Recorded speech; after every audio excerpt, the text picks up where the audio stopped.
My name is Stella, and I'm a 34-year-old hairstylist. I am the chief stylist at the hair salon run by my husband Parker, who is 3 years older than me. We met through a mutual acquaintance, and I was drawn to his gentle and affable nature, so we got married 4 years ago. On the other hand, Parker's mother, Madeline, proudly raised him on her own after divorcing when Parker was in junior high. I respect her for that, but she still believes she has the final say in every decision in Parker's life. Because of this, when we decided to get married, my mill imposed her opinions on everything, from the wedding ceremony, honeymoon, to the selection of our new home and its interiors. To be honest, I had my own vision for our wedding and honeymoon. However, when I expressed my opinion, she opposed it out of hand, and when Parker tried to intervene, she said, "Well, are you really going to stand up to me, the soon-to-be mother-in-law?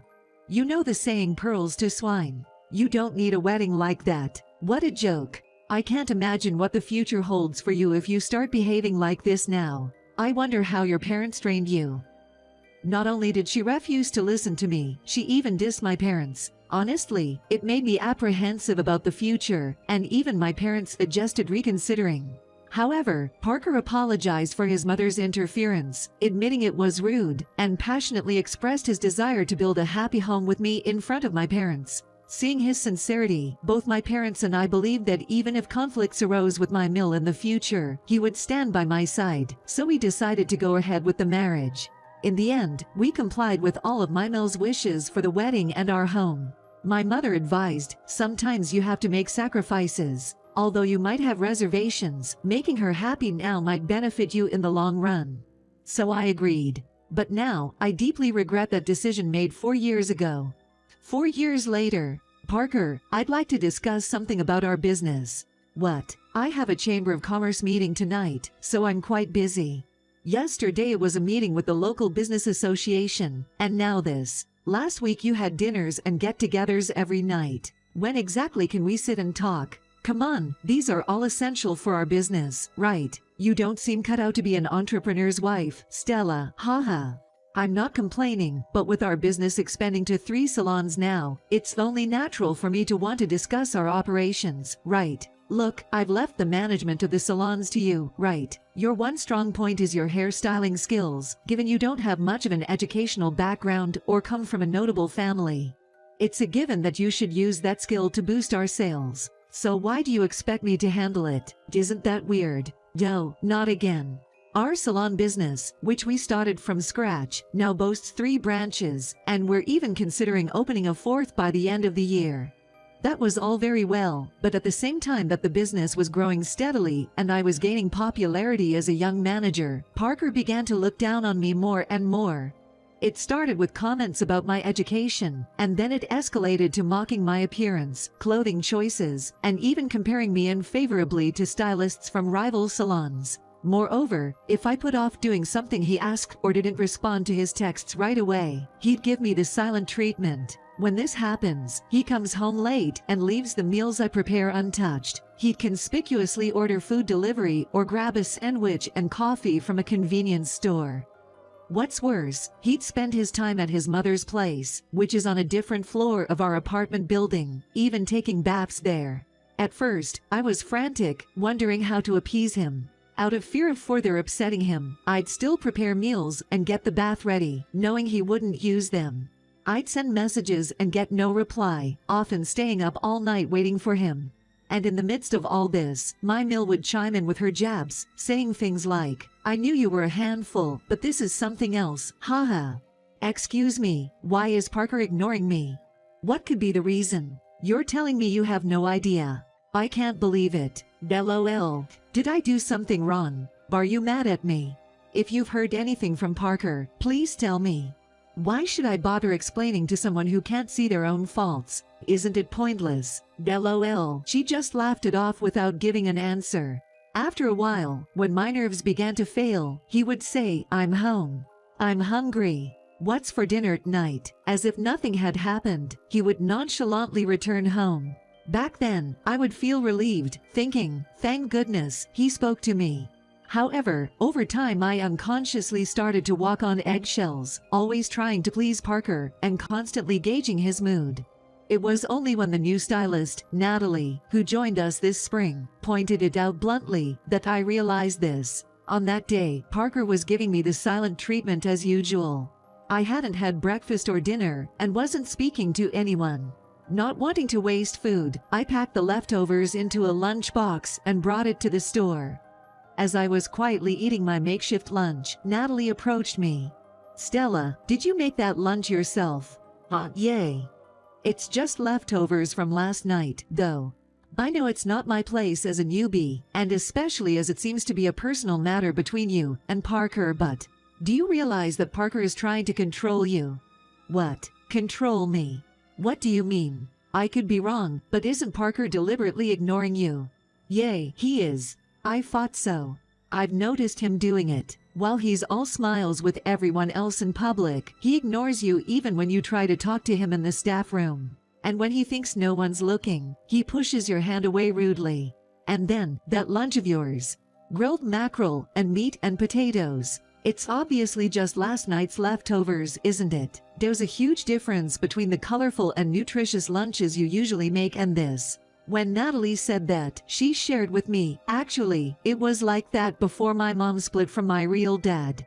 It seems Natalie's parents separated when she was in her freshman year of high school, and her real dad often ignored her mom just like Parker did. My mother used to cry because he would thoroughly ignore her, as if a switch had been flipped, even though the trigger was something really small and unimportant. "I see." And eventually, she started to constantly watch his mood, and her smiles turned insincere. "It's really hard to watch something like that from the side." Then Natalie explained that the reason Parker ignores me is because he wants to control me by using silence. By ignoring me, he ensures that I constantly feel obligated to him, and he can always feel superior, probably smirking to himself about it. If you think about it, it's pretty obvious, right? Normally, if your partner is troubled or hurt, you'd be worried and it would hurt you too. But people like bossy types find pleasure in seeing their partner suffer and be anxious. It's messed up. After being firmly told this by Natalie, even when Parker would become moody and ignore me, or when my meal would join in and provoke me, I no longer felt as shaken as before. In fact, once I began to observe Parker with such eyes, all I could see was his childishness and selfishness, as well as his mother meanness, which she did not even try to correct. However, it seemed they didn't like my changed attitude, and the oppressive silence from both Parker and my meal gradually became an everyday occurrence. He'd come home whenever they felt like it, and would lock themselves in their rooms. He stopped showing up to the store and the company, and essentially, I was left running both all by myself. One of those days. It was an off day for the store, and I was deep cleaning the house after a long time.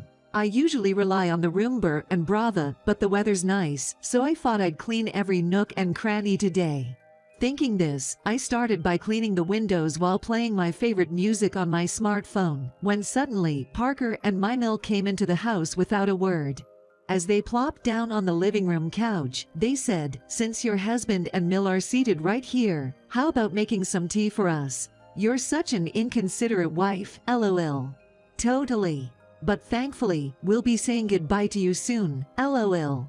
Though, what a relief, they remarked. Baffled, I reluctantly made some tea and placed it on the coffee table, to which they said, "You see, Parker has a child on the way. So, we'll need you to step back and move out. You have about 2 weeks. After that, you'll need to leave this condo, lol. Of course, you'll have to quit your job too. And there's no severance pay, lol." That's what they blurted out. A child with Parker.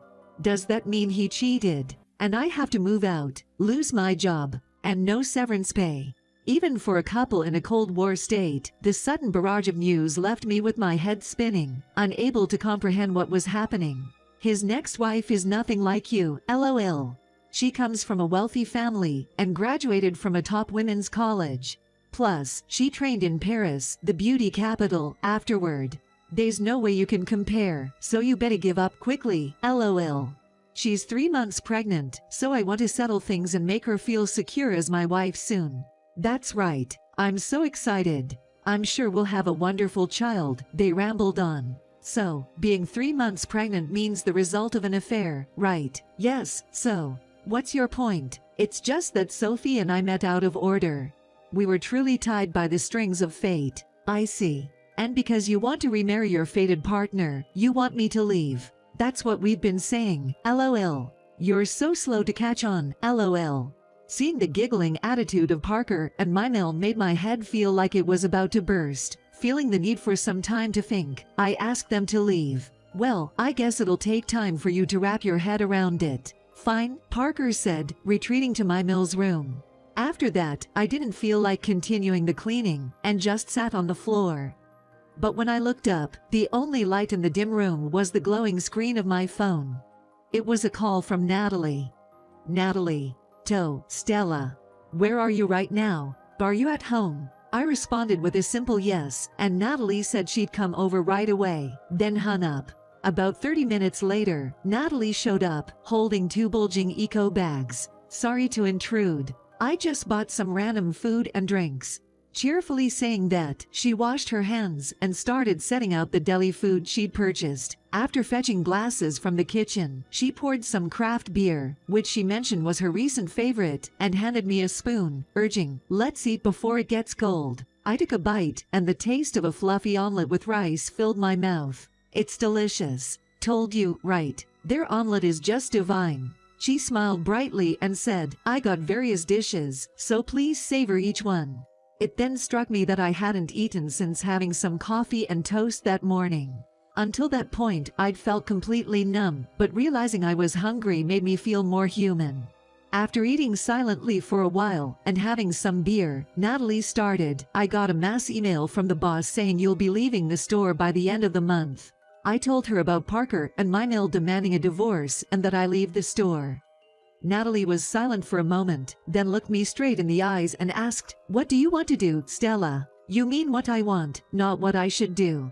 It's your life, Stella. You should steer it in the direction you want." "What I want, huh?" When Natalie said that, I felt surprisingly clear-headed. I should get a divorce. There's no reason to continue being a family with Parker. I want a divorce. I want to start over, as soon as possible. I responded firmly. 1 week later, Parker gave me 10 days to decide, but once I took action, everything went smoothly. I didn't have many personal belongings to begin with, so once the moving company provided me with packing boxes, I quickly packed up. I entrusted Natalie with my belongings at the store, as I didn't want to see Parker until everything was settled. Simultaneously, I had a lawyer, recommended by a friend, draft documents requesting alimony and asset division from Parker. I signed a lease for a place I liked and, as soon as I moved in, had the lawyer send the documents to my mill. Since I received a flurry of lines and emails from my mother-in-law and Parker at about the same time that those sealed letters arrived, my lawyer decided to propose a meeting at the office. Day of the meeting. Waiting at the lawyer's office at the appointed time, a grinning Parker, my mill, and a young woman walked in. The lawyer asked the woman, "May I ask who you are?" Before she could reply, Mymel proudly said, "This is Sophie, the woman who'll become Parker's wife once he's divorced from you, LOL. Once the divorce papers with Stella are filed, I plan to submit the marriage papers with Sophie immediately, LOL, Parker added, beaming. To me, it was an irrelevant matter, so I only inquired if they'd agree to my terms. "Yeah, think of it as a settlement. I'll pay what you're asking," Parker said. I didn't think it was necessary, but Parker's such a generous guy, Sophie added with a smirk. "He probably figured you'd need money, being alone for the rest of your life, LOL, Mymel sneered. She then presented the full amount I'd asked for in cash, sealed in a bank envelope. I filled out and stamped my section of the divorce papers and handed them over. As a parting shot, I said, "I assume we'll never meet again, but just to be clear, no matter what happens in the future, I won't be there to help either of you." "Is that your last word, LOL? Okay, we get it. You're bitter. No need to lash out, LOL, Sophie said, joining the laughter, and the three of them left the lawyer's office. About 1 year later, I currently work as a top stylist at a hair salon in the city center, and my assistant, starting last month, is Natalie. After deciding to divorce Parker at the lawyer's office, I immediately began job hunting.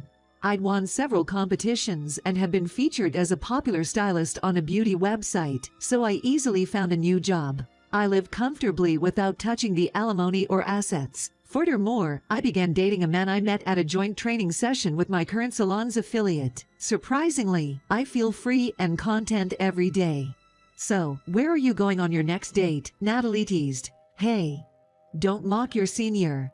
Even after I left Parker's shop, Natalie continued working there for a while. In fact, Natalie said, I'll quit right away, but I was the one who persuaded her. I had two reasons. Firstly, leaving so soon might make it seem like Natalie wasn't a team player or wasn't patient. Secondly, I was worried that Parker and my mill might target Natalie if she left with me. So, reluctantly, Natalie stayed. According to her, the subsequent drama involving Parker, my mill, and Sophie was like a roller coaster. Apparently, Sophie, having been all smug upon her arrival at the shop post my departure, only lasted a day. Turns out, one of the male staff members, who'd worked directly under me, was a former classmate of Sophie's from a beauty school in another state. Sophie, unaware, made a grand entrance into the salon with Parker, flaunting her Paris-trained hairstylist title. Doe. You said you're back from Paris, and I was expecting someone impressive. Turns out it's just you, Sophie, LOL. They. Leonard. Why are you here? Same question to you. Men, this is a surprise. You struggled a lot with the written exams and always got scolded by the teachers. So, Sophie, who repeatedly flunked her years, went to Paris. It's not like that, okay? I mean, right, Sophie? Well, you'd need a French hairstylist license to work in Paris, right? How did you become fluent in French out of the blue? LOL, of course, she studied it in college. Well, the Sophie who struggled with even basic English in beauty school now says this. She was so shocked that her skin was peeled off her face. What followed was a loud, heated argument between Mill, Sophie, and Parker, which escalated to the point where the police were called. The staff began to leave one by one. As the salon lost its vigor, customers dwindled, quickly leading to business troubles. They had to close 2 branches and tried to revive the original salon. But it was too late, and they closed down last month. That sounds so tough. Truly. But thanks to that, I got to leave on company terms. Made my job interviews here go smoothly. I'm glad we're working together again, but why this salon? Obviously, to learn from the skills of Stella, LOL. Got it. I'll train you well, LOL. Sometime after Natalie joined, I received a letter from Parker and Mill via the lawyer I'd hired for the divorce. They had no other way to reach me, as I'd cut off all communication, and even my parents had rejected them. The letter read, "We were deceived by Sophie. She wasn't pregnant, and her entire background was a lie. Instead of running the salon in your stead, she took all our money and vanished." It continued, "We lost the salon and the apartment we'd used as collateral. Our only hope is you, Stella. We believe in your kindness and hope you'll help us in our time of need. Please contact us soon." After skimming it, I called the lawyer and said, "Why should I care?" I then requested not to be contacted regarding them again. Indeed, as Natalie had once told me, life after I took charge had been on an upswing.